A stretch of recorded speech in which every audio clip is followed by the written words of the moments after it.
Hello বন্ধুরা, পাহাড়পুর নামে এক ছোট গ্রামে এক মহিলা থাকতো। সে সারাদিন জল ভরারই কাজ করত। তার নাম ছিল সোনালি। সোনালি গিয়ে সব জায়গায় সবারই বাড়িতে জল ভরে দিয়ে আসতো। তার ব্যবহার খুব সুন্দর ছিল। সোনালি যেই নদীতে জল ভরতো সেই নদীটি ছিল এক পরীর। পরীটি রোজ সোনালিকে দেখতো। সোনালি দেখতে খুব সুন্দর ছিল, সেই পরীর মতোই সুন্দর ছিল।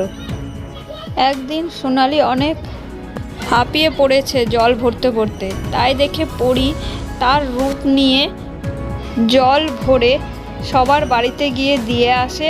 আর পরে এসে সোনালিকে দেখে আর তাকে আরাম করতে দেয়। তারই মতো রূপ নিয়ে পরী সুন্দর করে তারই মতো সেজেছে, তারই মতো শাড়ি পরে সে আনন্দেতে জলের আশেপাশে বসে থাকছে, কখনো ঘুরছে আর সোনালিকে মাঝে মাঝে এসে দেখছে। তারপর কিছুক্ষণ আরাম করার পর সোনালি যখন ঘুম থেকে ওঠে তখন পরী ওই পাড়ে গিয়ে জলের মধ্যে পা নড়াতে থাকে।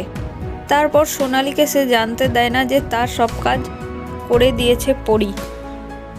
তো পরীটি খুব সুন্দর ছিল আর পরীটিও সোনালির অনেক সাহায্য করেছে।